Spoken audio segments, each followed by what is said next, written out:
இருக்கக்கூடிய அனைவருக்குமே யாருமே பாதிக்கப்படாத வகையில் வந்து இந்த திட்டத்தை வந்து பரிசீலனை பண்ணி என்ன செய்ய முடியுமோ நிறுத்தி இங்கே இருக்கிறவங்க வாழ்வாதாரத்தை எல்லாத்தையுமே பாதுகாப்போடு இருக்கிற குழந்தைகள் எத்தனையோ இங்கே சுற்றி பார்த்திங்கன்னா பள்ளிக்கூடங்கள் வண்டி வாகனங்கள் பார்த்திங்கன்னா நிறைய பேர் வர்றாங்க. நம்ம வந்து என்ன இல்லைன்னு நினைக்கிறோமோ அங்கே இருக்குதுங்க எல்லாமே. விவசாய பூமி இல்லைன்னு சொல்லிட்டு இருக்கிறாங்கன்னா விவசாய பூமி இருக்குதுங்க, பக்கமாக இருக்குது.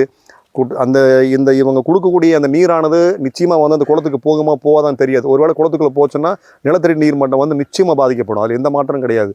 இந்த திட்டம் வந்து கழிவுநீர் சுத்திகரிப்பு நிலையம் மற்றும் கழிவுநீர் சுத்திகரிப்பு மனித கழிவு சுத்திகரிப்பு நிலையம் இந்த போர்டில் இருக்கிற வார்த்தையில் வச்சு தான் சொல்கிறோம். இது வரைக்கும் எந்த ஆவணமும் வெளிப்படையாக கொடுக்கவே இல்லை. எஃப்எஸ்டிபி இந்த எம்எல்டி அப்படிங்கிறத வச்சு தான் நாங்கள் என்ன அளவுகள் வருது என்னங்கிறது சொல்லிகிட்ருக்குறோம். ஆனால் தெளிவான ஆவணங்கள் இது வரைக்கும் கிடைக்கல.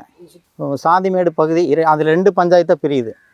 இதில் அதுதான் பெரிய பிரச்சனையாகவே இருக்குது, முரண்பாடாக இருக்குது.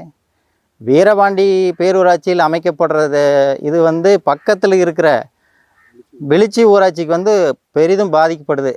இந்த பகுதியில் இப்போ வந்து கிட்டத்தட்ட அங்கே பாதிக்கப்படுற பகுதியில் மட்டும் நேரடியாக பாதிக்கப்படுற பகுதியில் ஒரு 350 வீடுகளுக்கு மேற்பட்ட வீடுகள் அங்கே இருக்குதுங்க.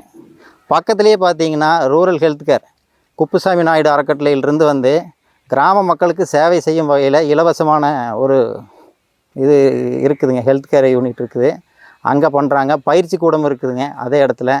இதெல்லாம் பாதிக்குங்க, ரொம்ப பாதிக்கும். இந்த திட்டம் வந்து தேவையே இல்லைங்கிறத மக்களோட ஒரு கோரிக்கையாக இருக்குது.